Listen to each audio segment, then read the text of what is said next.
সাবেক শিক্ষার্থী, মামলার ভুক্তভোগী, কোটা সংস্কার আন্দোলন 2018 সালের নেতৃত্বদানকারী এবং সাধারণ সম্পাদক, গণ অধিকার পরিষদ। রাশেদ সাহেব আমাদেরকে একটা মামলার এজাহার দেন। এইটাতে 2018 সালের 8ই এপ্রিল কোটা সংস্কার আন্দোলনের সময় গণপথযাত্রায় তাদের উপরে অতর্কিত হামলা, তারপর টিয়ার সেল নিক্ষেপ, তারপর ছাত্রলীগের নিষিদ্ধ ঘোষিত সংগঠন ছাত্রলীগের নেতাকর্মীরা তাদের উপরে হামলা করে, সেই সংক্রান্তে আমাদেরকে একটা এজাহার প্রদান করেন।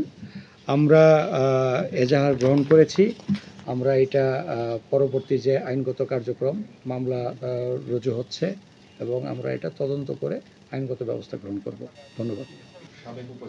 এটাতে আছে সাবেক উপাচার্য অধ্যাপক ডক্টর মোহাম্মদ আখতারুজ্জামান, সাবেক প্রক্টর অধ্যাপক গোলাম রাব্বানী, আওয়ামী লীগের সভাপতিমণ্ডলীর সদস্য তৎকালীন জাহাঙ্গীর কবির নানক, আওয়ামী লীগের সাংগঠনিক সম্পাদক এনামুল হক শামীম, ছাত্রলীগের সাবেক কেন্দ্রীয় সভাপতি সাইফুর রহমান সোহাগ, নিষিদ্ধ ছাত্রলীগের সাবেক কেন্দ্রীয় সাধারণ সম্পাদক SM জাকির হোসেন, নিষিদ্ধ ছাত্রলীগের ডাবি শাখার সাবেক সভাপতি আবিদ আল হাসান, নিষিদ্ধ ছাত্রলীগের ডাবি শাখার সাবেক সাধারণ সম্পাদক মোতার হোসেন প্রিন্স, নিষিদ্ধ ছাত্রলীগের সাবেক সহসভাপতি আল নাহিয়ান খান জয়, পরবর্তীতে কেন্দ্রীয় সভাপতি, নিষিদ্ধ ছাত্রলীগের ঢাকা কলেজ শাখার সাবেক সাধারণ সম্পাদক ও কেন্দ্রীয় সহসভাপতি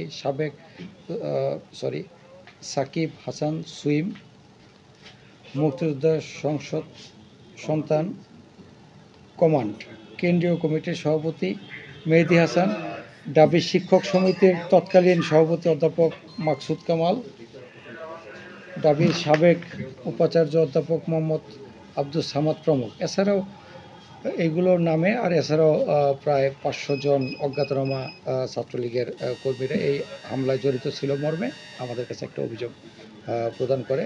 এটা মামলা হিসেবে আমরা পরবর্তী যে আইনগত প্রসিডিউর আছে সে কাজগুলো আমরা শুরু করে দিচ্ছি। ধন্যবাদ।